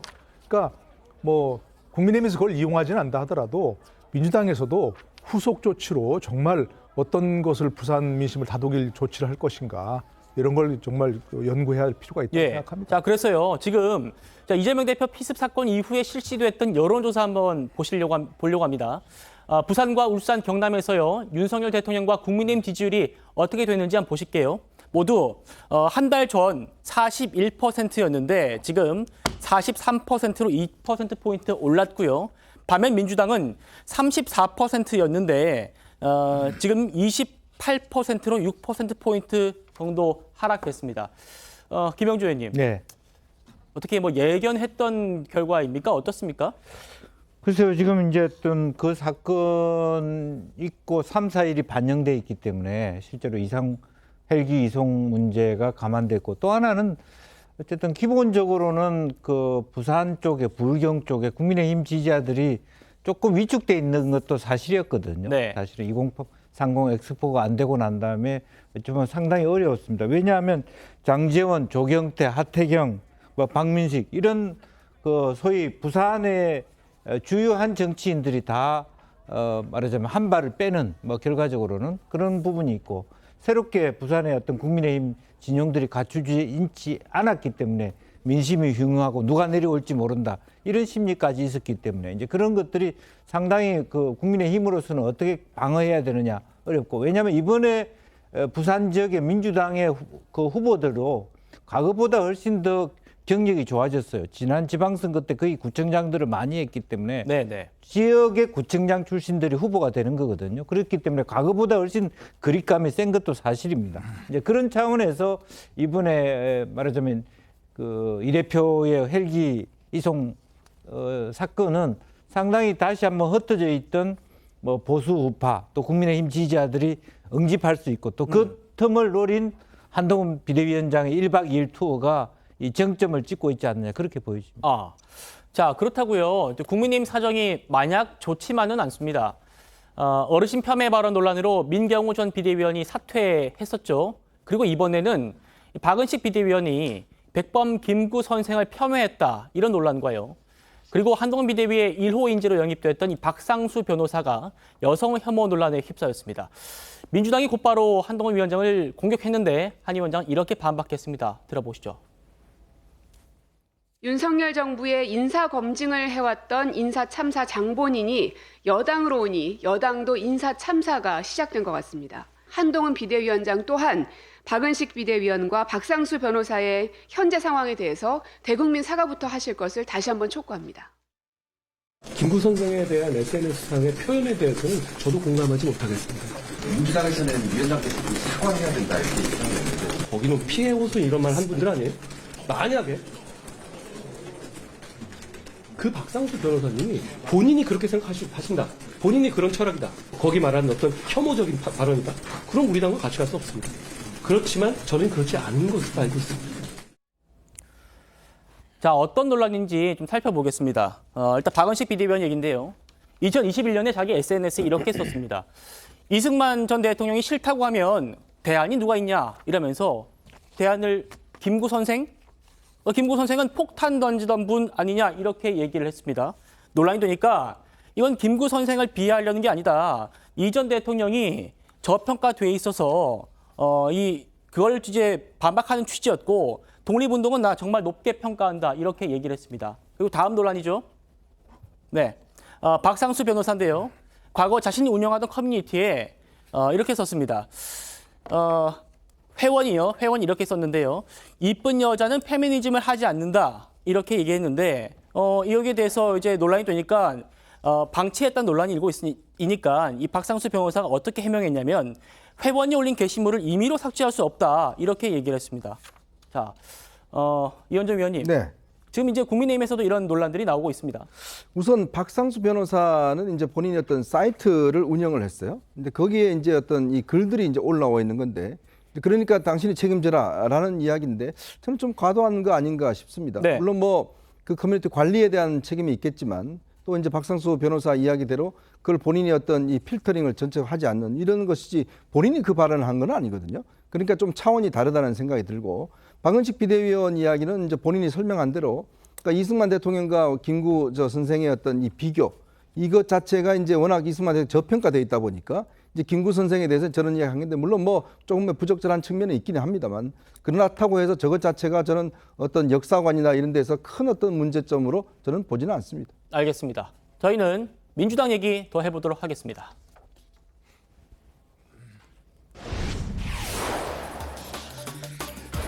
자, 민주당 내의 비주류 혁신계 모임이죠. 원칙과 상식 4인방 중에 김종민, 이원욱, 조홍천 의원이 오늘 민주당을 탈당했습니다. 그런데 윤영찬 의원 탈당 회견 20분 전에 입장을 갑자기 번복하고 민주당에 남겠다 이렇게 SNS에 올렸습니다. 이걸 두고 당내외에서 여러 가지 얘기들이 나오고 있는데요. 일단 함께 하기로 했었던 김종민 의원 설명 들어보시죠. 어제 오늘 뭐 계속 얘기를 했는데요. 최종적으로는 오늘 오전에 저희한테 얘기를 했고 뭐 현근택 변호사 문제와 관련해서 물어보시는데 윤영찬 의원이 고민이 있었던 거는 그 보도가 나오기 전이었기 때문에 저는 뭐 그게 직접적인 관련이 있다고는 보지 않고요. 4명이 같이 그동안 해왔던 그런 과정에 비춰보면 저희도 당혹스럽고 상당히 정말 안타깝습니다. 근데 그 윤영찬 의원의 결정은 개인적인 문제입니다. 자, 이 윤영찬 의원 지역구 이분이 윤영찬 의원이 이제 친낙계로 분류되는데 이 지역구가 경기 성남 중원입니다. 저희가 앞서 좀 살펴봤던 이 친명계 현근택 민주연구원 부원장이 여기에 지금 출마를 하려고 하는데 그런데 이제 이분이 성희롱 논란으로 당으로부터 윤리 감찰을 받게 되지 않았습니까? 그러니까 이제 징계 수위에 따라서 컷오프가 될 수 있어가지고 윤 의원이 갑자기 마음을 바꾼 게 아니냐. 이게 지금 논란의 핵심입니다. 김영주 의원님. 뭐 그럴 수도 있겠다고 보여져요. 그런데 이제 방금 얘기 들은 것은 그전부터 좀 마음이 흔들렸다라고 하는 부분인데 한 두세 가지 가능성이 저는 있어 보입니다. 우선은 지금 이제 원칙과 상식 이분들도 탈당을 계획할 때 소위 이낙연 총리보다는 앞서서 탈당해야 되겠다. 이낙연을 따라가는 모습은 보여서는 안 되겠다라는 부분이 하나 있었거든요. 네. 그렇기 때문에 또 지금 그 윤 의원이 이낙연 계획이기 때문에 너무 붙어서 나가는 것에 대한 부담감 그런 부분이 하나 있을 수 있고요. 또 하나는 방금 말씀드린 것처럼 현근택 부원장의 건과 관련해서 그 옆에 있는 김태년 의원이나 다른 의원들이 좀 설득했을 수 있다. 다른 대안들이 없으니까. 물론 거기 이제 이학주라든지 이게 대해서는 지역에서 선수들이 없잖아. 있기는 하지만 경쟁력으로 봤을 때 당신만큼은 당에서 보호해 줄 수 있겠다. 뭐 김태년 의원이나 다른 분들이. 또 하나는 또 친문계 의원이기도 합니다. 네. 윤영찬 의원은. 그렇기 때문에 그런 뭐 100주년 기념식에도 저도 참석했지만 와서서 아무래도 그 고민정 최고가 이재명 대표의 그 축사를 대독했습니다. 그때의 분위기가 친문 몇 사람은 뭐 또 공천에서 보호해 줄게 이런 하회의 제스처가 뭐 모르게 들어왔을 수도 있고 그것에 네. 마음의 일부 흔들릴 수 있지 않았겠냐 그런 생각이 들고요. 예. 무엇보다는 어쨌든 김종민 의원 말대로 본인 스스로가 여러 가지 좀 귀가 얇은 거 아닌가 그런 느낌이 듭니다. 자, 그러니까 지금 일각에서는 또 어떤 얘기까지 나오냐면요. 이 이재명 대표와 이 정성호 의원의 문자 메시지가 언론에 포착돼서 공개된 게 원칙과 상식의 내분을 노리고 의도적으로 노출한 거 아니냐 이런 해석까지 나오고 있습니다. 그러니까 저는 정성호 의원 정도의 내공이라면 충분히 일리 있는 이야기라고 생각해요. 이재명 대표는 사실 현근택 부위원장 자르기 싫어하는 게 느껴지잖아요. 근데 성희롱한 사람을 공천 주면 민주당 총선 어떻게 되겠습니까? 정성호 의원이 내가 이재명한테 욕 먹더라도 당을 위해서 현근택을 잘라야겠다라는 책임감을 가지고 1차 이 문자를 노출시켰을 수 있고요. 그러면 이제 이 문자가 노출됐기 때문에 현근택 부원장 공천 받는 거 불가능해졌거든요. 공천 주면 이재명 대표가 살려준 게 되는데 어떻게 줍니까? 두 번째는 말씀하신 것처럼 내분을 노린 걸 수 있죠. 네. 현근택 잘라줄게. 윤영찬이라도 남아. 왜냐하면 원칙과 상식에서 이낙연 전 대표와 가장 가까운 사람은 윤영찬 의원이잖아요. 근데 저는 오늘의 이 잔류 결정으로 윤영찬 의원 정치 인생 끝났다고 생각합니다. 현근택 부원장을 공천 안 주는 대신에 윤영찬 의원을 컷오프 시키는데 민주당이 아무 부담이 없어져요, 오히려. 그럼 친명도 안 줬으니까 비명도 안 주면 되죠. 그럼 제3의 인물 주면 되는 거죠. 그 계산이 안 될까? 그리고 정치라는 건 국민에 대한 의리를 지키는 일이잖아요.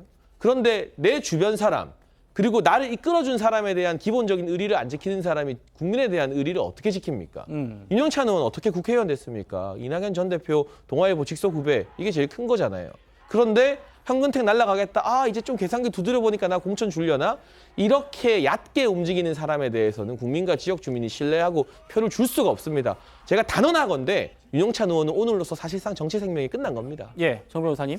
저는 뭐 선택이야 다 본인의 몫인 거죠. 그런데 윤영찬 의원이 뭐라고 이야기했냐면 지금 민주당에 DJ와 노무현의 흔적이 귀하다. 그렇기 때문에 내가 그 남아있겠다. 이렇게 생각을 바꿨다. 이 이야기인 것 같은데 네. 그런데 지금까지 쭉 이야기해 온 게 지금 민주당에 DJ와 노무현의 정신이 있는가? 그것이 과연 부합되어 있는가? 그렇기 때문에 탈당하자. 이 이야기 아니었습니까? 네. 제가 이해를 잘못하고 있었나요? 그렇다라고 하면 과연 저 윤 의원의 원칙은 무엇이고 상식은 무엇인가? 제가 고민해 보니까요. 결국 원칙과 상식은 그 윤 의원에게 있어서 원칙과 상식은 배지구나. 그러니까 배지가 원칙이고 배지가 상식이구나. 저는 그런 생각이 들어가지고 조금 씁쓸하다. 뭐 지금 장해찬 최고 이야기한 것처럼 정치 생명이 끝난지 안 끝난지 제가 알 바도 아니고 잘 모르겠지만 어쨌든 씁쓸하다는 그런 생각은 많이 듭니다. 예, 김영주 의원님 마지막으로 정리 좀 해주시죠. 네, 뭐 어쨌든 지금 현재 이재명 대표가 여러 가지 다양한 방식을 통해서 당을 통합과 안정, 즉 김대중 100주년 탄생 100주년 때의 여러 가지 통합 이야기들을 이어가려고 노력하고 있습니다만은 사실 민주당의 시스템 공천은 결과적으로 시스템 공천이 아니고 누가 이재명을 좋아하느냐 아니냐의 공천이 될 것입니다. 윤영찬 의원의 지금 판단이 매우 잘못될 가능성이 매우 높다. 저는 그렇게 개인적으로 생각합니다. 예, 알겠습니다. 저희는 1분 뒤에 돌아오겠습니다. 네, 저희는 내일도 오후 5시 20분에 찾아뵙겠습니다. 여러분 고맙습니다.